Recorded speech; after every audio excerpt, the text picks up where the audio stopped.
Guys, today we've got one of the most hyped Jordan 1s to drop this entire year. Early Jordan 1s and more Jordan 1s. We've got a lot of Jordan 1s in today's video. Either way, let's kick this one off with a bang. So, this one is going to be very, very interesting to take a look at. And it was sent to me in a bag, which is pretty interesting. So before I tell you guys the story, I do want to show you what we got here. Like a Christmas present. Okay, here we go, guys.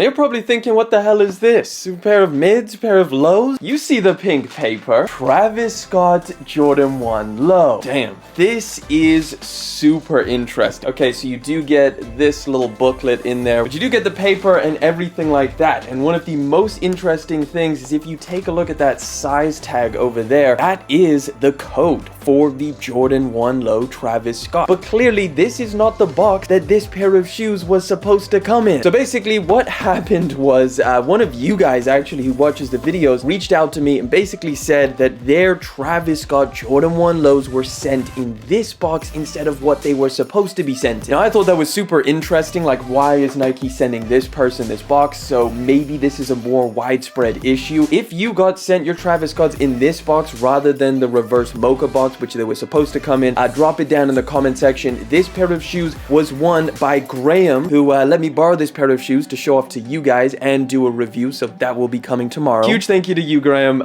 Really appreciate it. It's gonna be awesome checking these things out. Immediately I can feel in hand leather is good. So a couple other things that you get with this pair of shoes that are a little bit out of the ordinary. So you get this little tag over here attached to the laces, which basically just says waterproof. I'm not entirely sure if this material is waterproof. They also get 3 extra laces on here, which is a brown color, very Travis Scott. You get a black colored lace and you also get a very light green to match the golf tag on the top of the tongue. So something that I was very interested to check out was, what are these materials like? Are they better than a regular Travis Scott? Are they worse? Are they different? They don't feel very different at all. So I got the reverse mochas over here, and I was kind of expecting, especially with that waterproof tag, that this golf version was going to be a little bit different. This suede feels pretty much identical to what you find on the reverse mocha. It also feels like the leather is very similar, if not the same. Man, looking at these things in hand, I really did not expect to like these things this much. I think it's a nice looking pair of shoes, but I was kind of expecting this to be a lot more green, but especially even when you compare it to like the reverse mochas, it's a very dull green, or a very natural colored green, which I guess makes a lot of sense for Travis Scott's brand. It's actually a lot more palatable than I originally thought. So overall, now obviously this is a golf shoe, so you can see the difference on the outsole. This golf version is slightly more raised in terms of the traction pattern, but yeah, this is a dope pair of shoes. It does not come without its own drama. In fact, this came with a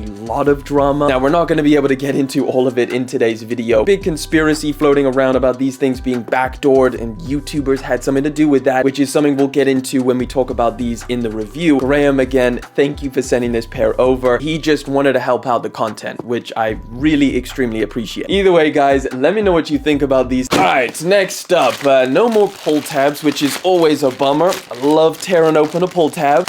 Okay, this is a little bit odd. I wasn't expecting this. A little bit of a different box. I don't know if I've seen this before. This, guys, is the Jordan 1 Low University Red. It basically looks like a regular Nike box, but it's also a Jordan box. Cool, so this is one of the latest Jordan 1s to drop, and they are sitting around, so you can pick these things up after the fact. These are actually really nice, but at the same time, I don't think they're as nice as some of the ones that we've just had. The Atmosphere Grays, and those had a really nice gray Nike swoosh with kind of like this cracked leather. Materials on there was phenomenal. On these, it's not bad, but it's not as good as those ones. I think this is a nice option. A lot of customizable opportunity here. This year for Jordan 1s is phenomenal. You can get some banger colorways at a somewhat decent price tag. Oh, we got a big one, and look what we got over here. A pull tab.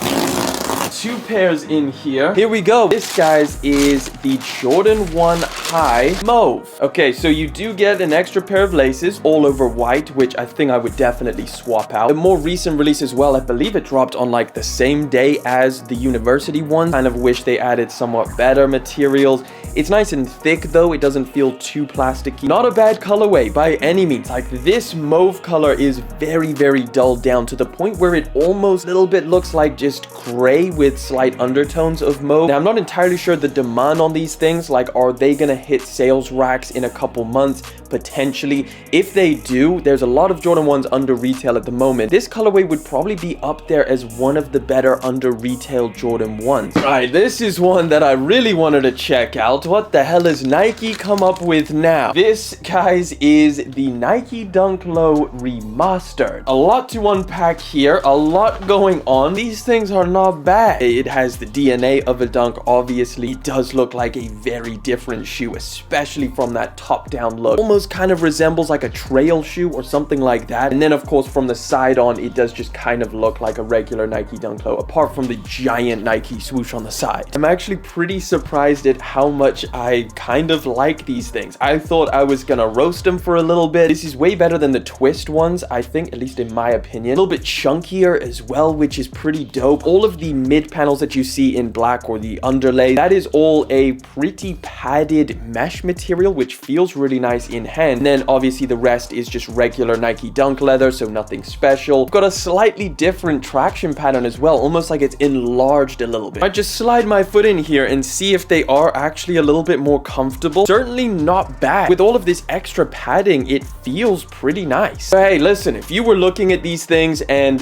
you were kind of on the fence and you weren't sure, so you weren't gonna pull the trigger, I can say now this is actually a solid switch up from a regular pair of Nike Dunks. Let me know what you guys think down in the comment section. Final package for today, guys. Let's break these things open. I'm super hyped to check these things out. A lot of doubters, a lot of haters, maybe you might even call them. Take a look at that, guys. All over satin black with the glossy Nike branding, which is all over royal blue. Oh, guys, this is the Jordan 1 Royal Reimagined. So let's just get the main thing about this pair of shoes out of the way. These are covered in a completely different material than what people have come to know the Royal Jordan 1 as, and that's because it's covered in a mixture of what feels like suede and nubuck. All of the black material on here is nubuck, and then the rest, obviously all of the royal or blue color, that's all suede. Feels really nice. Like if I got any other pair of shoes or any other Jordan with this material, I'd be like, yo, I'm liking that. That feels really, really nice. You get an extra pair of laces, which are royal blue. Shocker. That's what we could have expected. Now, I really don't mind this switch up. I would prefer the regular ones, and I think most people would prefer the regular ones, but I don't think it's a bad release at all. It's part of the Reimagined series. With the Chicago Reimagined, they had the whole storyline of them being stuck at a mom and pop shops for years, and they have all of the age details, so it tied in with the story really, really nicely, all of the changes of material. So I wonder what they're gonna say for these to justify the material change, or is it just seriously for a change up? I don't honestly think these things are going to be insanely hard to get unless they are very, very limited. I believe the release is on the 4th of November. However, there might be some exclusive access going out or some kind of shock drop happening on the Nike Sneakers app. Of course, there'll be a full review up on the channel very, very soon, so subscribe to see that. But there you have it, guys. That is all the sneakers I got for you guys today. And if you want to find out how much I pay for shoes like this, go check out that video over there.